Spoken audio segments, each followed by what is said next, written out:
Hi, in this video, I want to talk about labels and what they're for, why we have them, and what we can do about them. So stay with me, let's break it down, and please like, share, and subscribe. And let's get to it. So first of all, there's all different kinds of labels, right? There's mental health labels, depression, anxiety, bipolar disorder, borderline personality disorder, narcissistic personality disorder. And what's the purpose of labels, right? Why do human beings create these labels? Our own names, are they labels? Well, not really, right? Because names are more of identifiers. Labels help us categorize and understand who we're interacting with. So, for example, if we say, well, that person has depression, remember, we're not saying that person is depression. Like, we're not saying that I am BPD. We don't say that. You may have BPD, but you are not BPD. Very different. And if you see my other videos, and if you ever worked with me, you know we don't define ourselves by pathology or labels, right? We just accept who we are and go forward. Anyway, so we have these labels. So when we say, okay, well, that person has depression. So it helps to give us a framework of the issues and concerns that that person is dealing with. What if we say that that person is codependent, or that person is fearful, or that person is happy, that person is achievement oriented? So all of those things, again, it gives us a framework in which to operate. And the reason why human beings do this is because it is an energy saving tactic. Now, our bodies are designed to save energy, and thinking, reasoning, and cognitively working out different problems and issues and understanding other individuals uses a lot of energy. So in doing that, we save energy by creating these labels.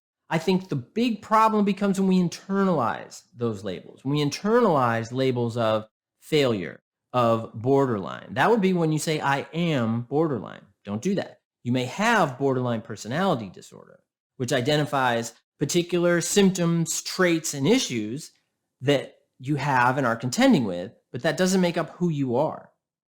And we have to be really clear on that. And internalizing those messages, what it does is it creates a loudspeaker in your head, and it helps to push out this negative self-talk, because it's these negative self-labels. Now, we can use labels in the positive if we want, right? Which is that, I'm a very positive person, right? That's using it in the positive.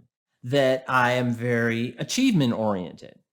Those are positive things. And I think we can use that because we know that we're not going to get rid of labels. It's just not going to happen. Because again, we are beings that save energy.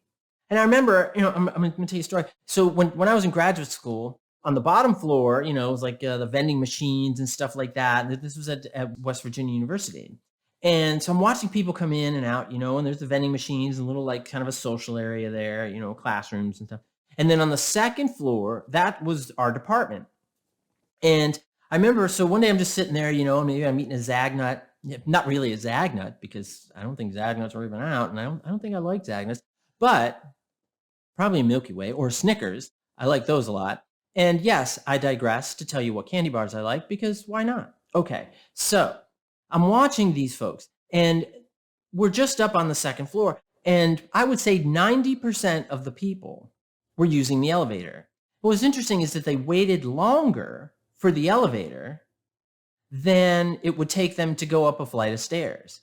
Why do we do that? Are 90% of those people lazy? No. The reason is that we are inherently driven to save energy. That's what human beings do. And evolutionarily, the reason why we do that is that we have this idea that if we save this energy, then when under threat, I can protect myself. I can engage to push back, to fight off the threat. Now, think about that in a therapeutic psychopathology context, which is that we're saving energy so that I can push back on that family in the head, on that inner critic, on that negative chorus that is in our head telling us that we're a failure, that there's nothing that we can do, that you should do this to yourself or that to that person or things like that. And we're saving this energy to be achievement oriented, to live our life differently. So labels aren't all bad. However, we want to discard the negative. Are we going to be able to get around them? No. Do we have to accept that labels exist? Yes. Are we going to be able to have a world without labels? No, because that's kind of how human beings work. So we have to understand that if we push against our nature, we're probably going to be unsuccessful. So what we need to do is we need to change what we can't control and change it into a positive. And the most successful people in the history of the world did just that. They were able to identify things that worked for human beings, whether it's to make life easier, or it is to be more efficient, or it is to have better love life, or better romantic, interpersonal relationships, work life, whatever it is.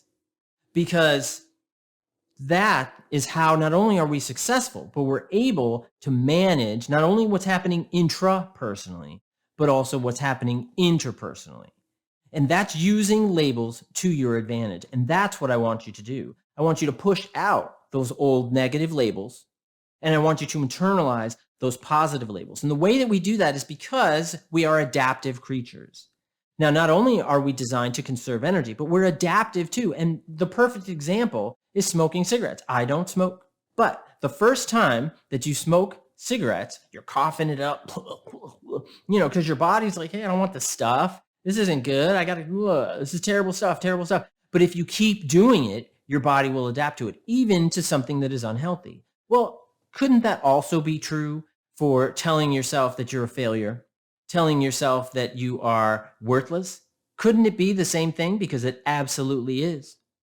So what do? Well, we quit smoking. That'd be great if you're a smoker and you did that. But we change that negative self-talk to positive self-talk. Will that cure all your problems? Absolutely not. Because that internal speak drives, right? Because we have core content that encourages that negative self-speak, and it drives these maladaptive beliefs, behaviors, patterns, and images that you hold that support that psychopathology.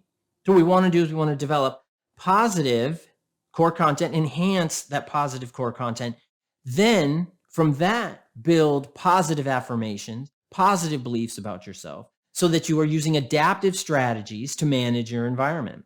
And I hope that you found this helpful, and I hope that you'll push back on that negative self-talk. And please like, share, and subscribe, and I'll see you next time. Thanks. Bye-bye.